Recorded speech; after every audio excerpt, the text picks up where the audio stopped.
So you were driving down the road and you saw a billboard that said apartments for sale.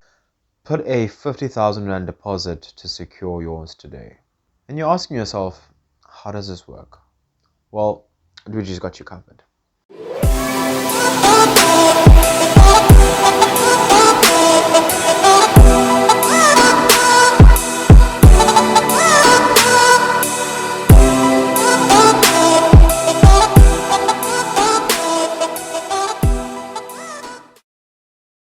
What's up everyone, my name is Dajesh and welcome back to my YouTube channel or any other social media platform that has been put on.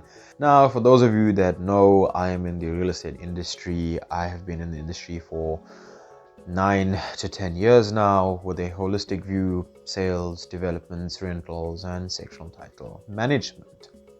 And today's video is about the whole realm of off-plan developments.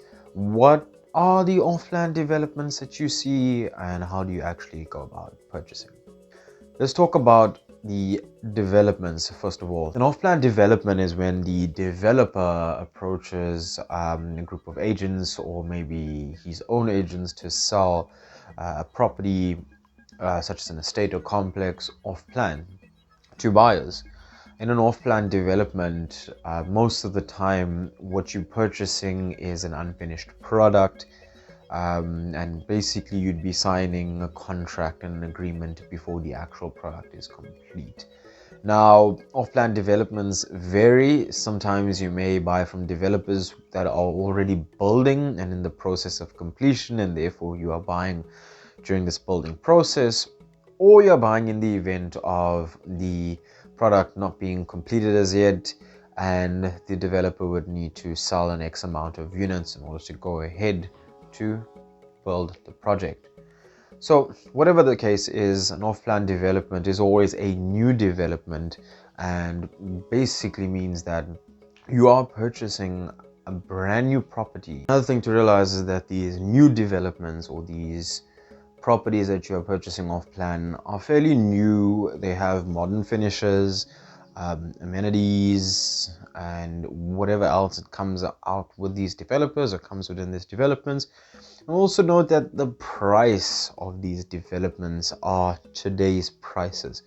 Now, what am I getting to here? So let's just say you see an off-plan development that has a starting price of R1 million for a 2-bedroom apartment. You're basically paying today's price, and when you get the completed product, the value of that property is going to be far more than the current purchase price. So all well and good, you know what an off-plan development is. Now you want to know exactly how to go ahead and purchase the property. So it works with any other, or just like any other way that you would purchase a property. Number one, always have a deposit in place for these off-plan developments. Reason being is that the developers usually don't sell without a deposit. So unlike a traditional property where you can buy property on 100% bond, assuming the bank gives you 100% of your bond, you would have to obviously have a deposit in this case. So have some funds saved up for a deposit. Let's just say the place is R1 million and they're requesting 10% deposit. You would need to have 100,000 set aside. Number two, also have money for transfer fees. So transfer fees are basically fees that an attorney charges you to transfer the property from the current owner to the next. So in this case, it'll be from the developer into your name. Always have money set aside for transfer fees. Transfer fees vary depending on the attorney. Usually the attorney is appointed by the developer in an off-plan development, so always query the transfer fees. Bond registration fees, because your bond registration fees are going to be different depending on obviously the bank, and you've got to worry about obviously having these funds set aside for your bond registration fees. Sometimes a bank may be able to include that in your bond, but you need to chat to the bond originator.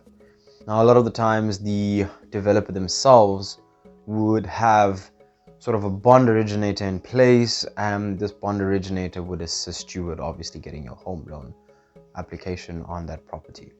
So be mindful of the fees associated with that. Obviously, something called occupational interest. This is charged when the property has been completed, and obviously from the completion stage to transfer meaning going onto your name from the developer's name, you would need to pay this occupational interest. Now, this varies according to developments and developers.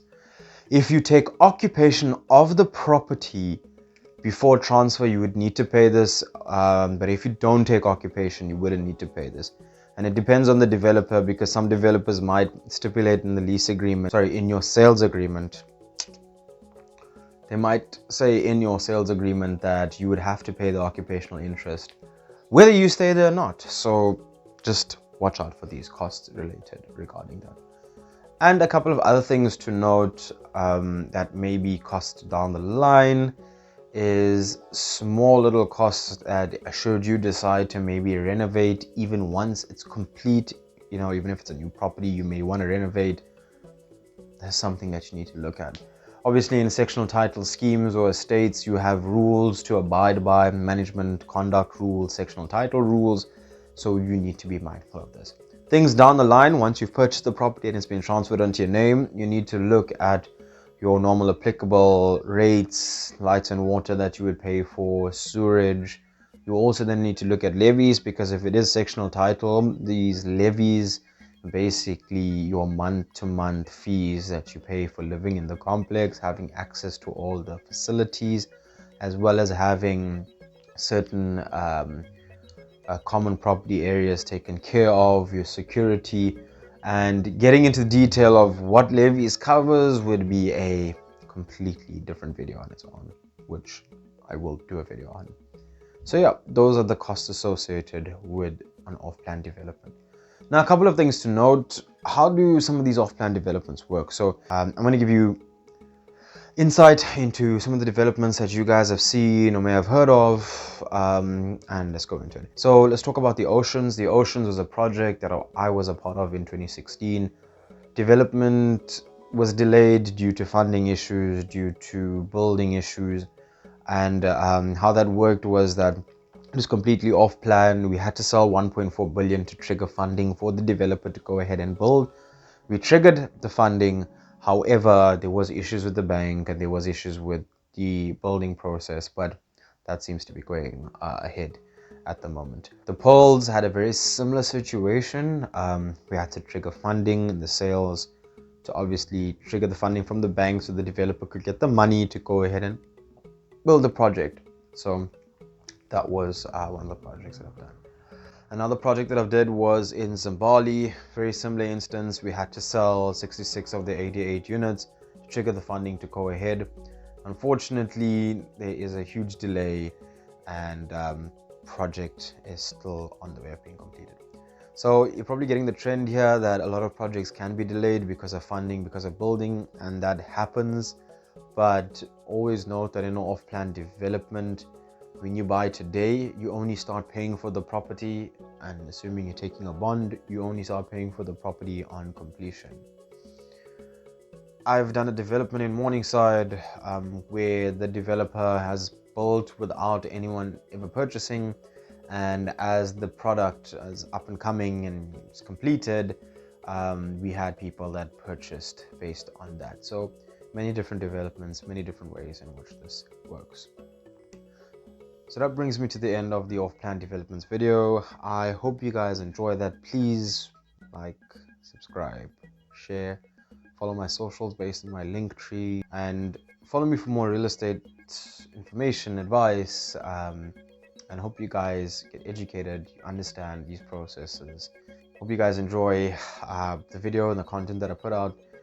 Give it a thumbs up, like, comment, share as stipulated, and I'll see you in the next video.